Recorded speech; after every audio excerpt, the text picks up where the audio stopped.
Okay, so this is a problem that I found in the homework, and these are the numbers that were given.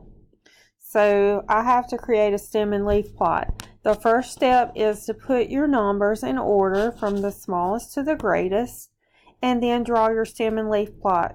So the most time consuming part of this will be ordering your numbers from smallest to greatest.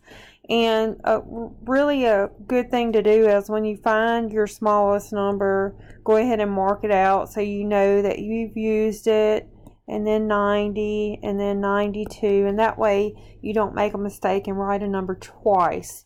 So our numbers range from 89 to 127. So our first stem will be 80s. Our second stem will be the 90s, and then the 100s, and then the 110s, and the 120s.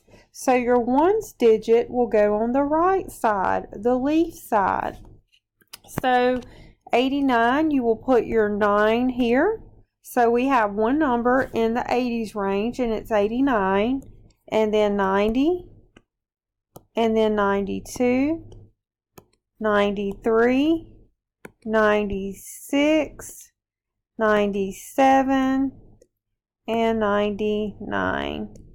Now we'll do the 100s. We have 100, 101, and 102, and 109.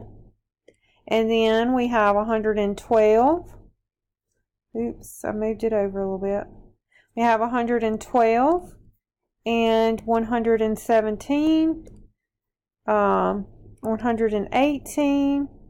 Now let's do the 120s. We have 120 and 127, and that is your stem and leaf plot, and this would be your answer.